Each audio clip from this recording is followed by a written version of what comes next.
Howard here once again with yet another tune from the Police. This is Can't Stand Losing You from the very first album, the debut album from the three guys. And this is all chords, typical Andy Summers from this particular period. There's no lead solo or anything like that, and you do need to know your bar chords because, of course, he uses a few of them here. And it's a typical reggae-influenced, punk-influenced type of pop tune from them, okay?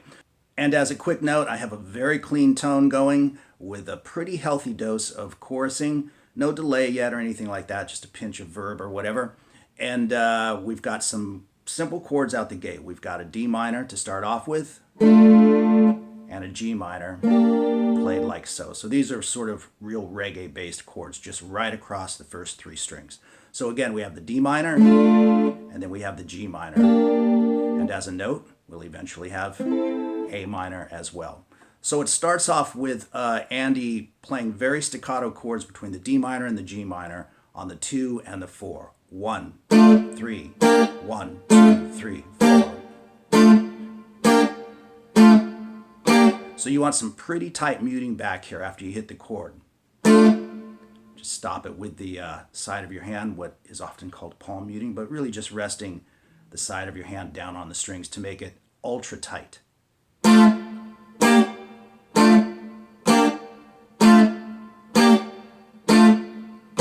Just back and forth between those two chords. Then Andy starts playing solid quarter notes. 1, 2, 3, 4. 1, 2, 3, 4.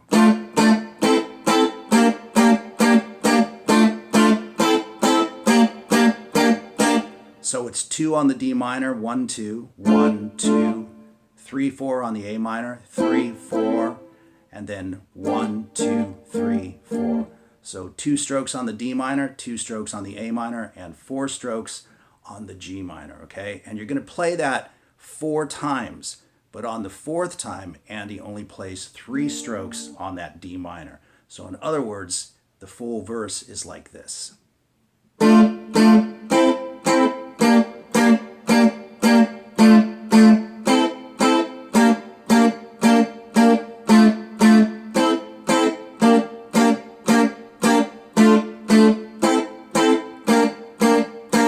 Just 3 strokes on that last one, okay? And then we move into the kind of punky part.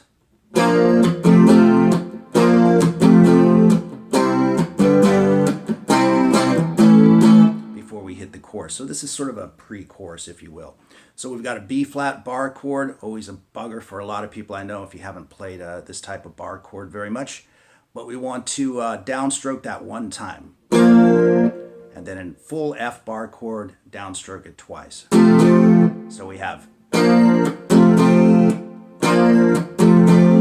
2 times, move that whole thing up a whole step. So now we're going to move from C to G, but just 1 time. So we have and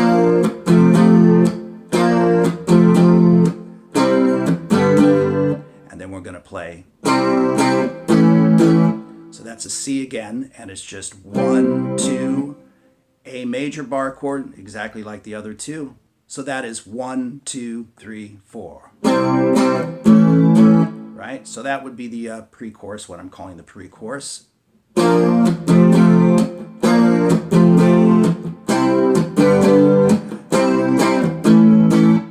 Which takes us now right into the full-blown chorus where Andy is once again playing some very sharp staccato chords.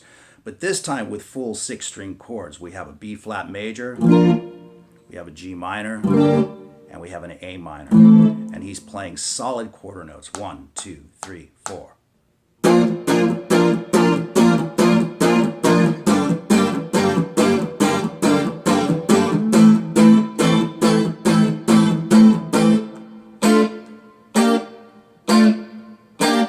Right back to the intro, which we'll talk about in a second.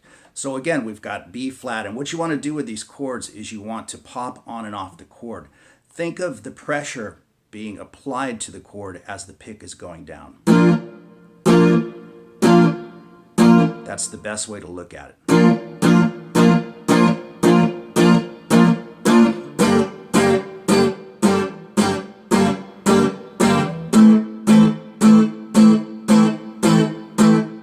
And as you can see, each of those is played 8 times.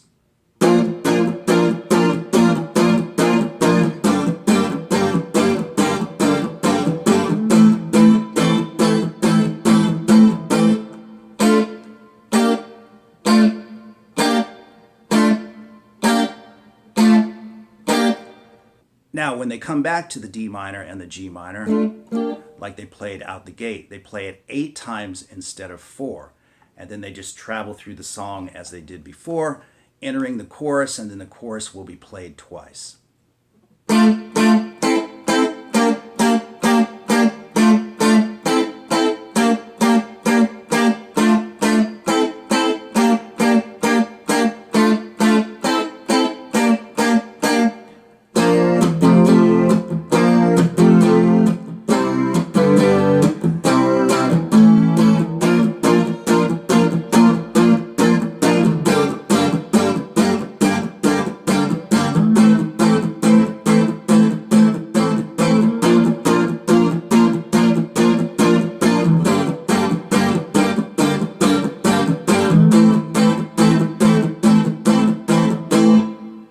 And then we move into the breakdown with the beautiful Lenny Bro Harmonics, which I will talk about this time. I mentioned it briefly in my Message in a Bottle lesson because he used it there as well, but he uses it a lot more here, okay? But before we do that, let's talk about the end of the song. After that breakdown with the beautiful harmonics, Sting kind of sings the verse without Andy doing the rhythm guitar bit, and then Andy comes back in on the pre-chorus.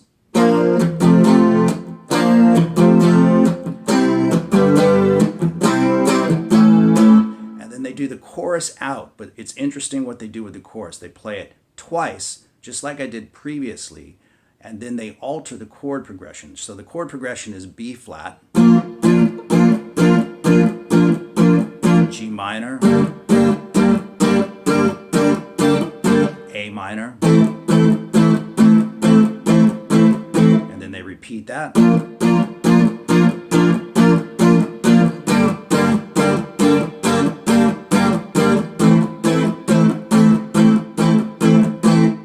But then the chord progression changes to C, A minor, and B flat.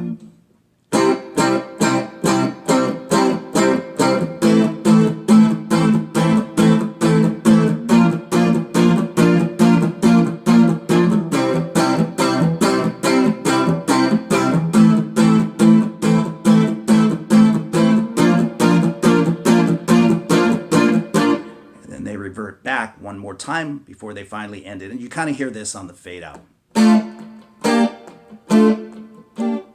And it just kind of fades away, okay? So let's talk about those harmonics and I will explain what's going on there.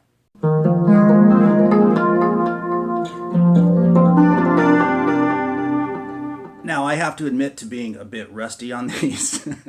I haven't done these in a long time, and I just don't use them, but they are fabulous, and they come from the guitar player Lenny Bro, or at least he's the one in my mind who crystallized the technique, and then, of course, you see guys like Tommy Emmanuel doing them absolutely fantastic, and my former guitar teacher, Jody Fisher, he plays them like they're just water down a waterfall, okay? So anyway, let's get into this, and I'll show you, first of all, I'll show you the technique, okay? And then we'll talk about how Andy applies it to the actual chords that he's playing. So just using the open strings now at the 12th fret. So what I'm doing here is I'm plucking the D string with the ring finger of my right hand, pulling upward. And then to sound the harmonic on the 12th fret on the 6th string, gently lay your index finger across the string, just as you would with a conventional harmonic, and then use your thumb to pluck downward to sound the harmonic. So now you've got this, and then you move through the strings doing that. Move to the G string, back to the A string, B string, D string, and then finally, if you want, E string. And so you get this kind of rolling harp effect. Very nice, and you can even come backwards. You see a lot of players do that.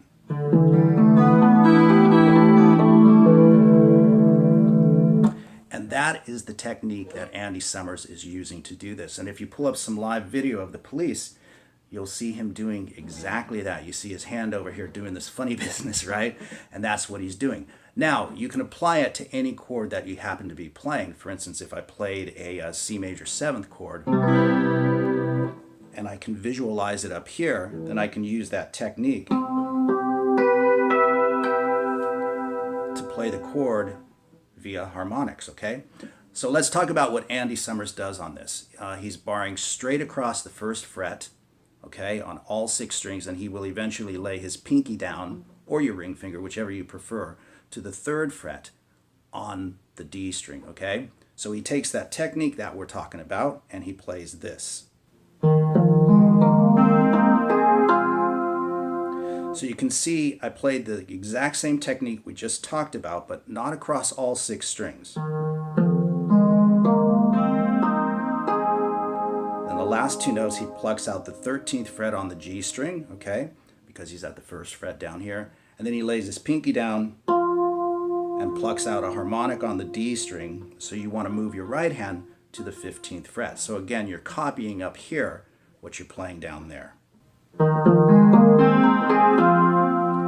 And of course, he bathes it in delay, which I'm not doing here, but if you put a healthy dose of delay on it, a nice widespread, it really sounds cool. So what he does is he takes that pattern that I just did and he simply moves it up a whole step and plays the same thing. And again, he's got this just washed in delay. So with that in mind, it can be a little bit difficult to hear exactly what he's playing, but I'll try to get you as close to it, if not on the money, okay? So it sounds to me like what he does is he comes back to the very first chord, and he doesn't add the finger this time, he just plays that technique straight across.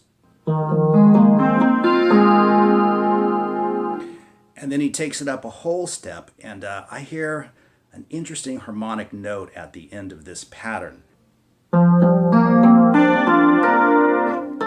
then I hear that note right there. That is definitely what I hear on the recording. I've yet to find a video of him actually reaching over here and grabbing this, but who knows, it could have been a drop-in in the recording or whatever. And if you want, you can just play the simple shapes back and forth and play the full patterns. That sounds fine too. He did kind of mosh it up a bit when he played it live. So there is Can't Stand Losing You, complete with the infamous Lenny Bro harmonics. I hope you guys enjoyed it, and as always, we'll see you soon. Bye.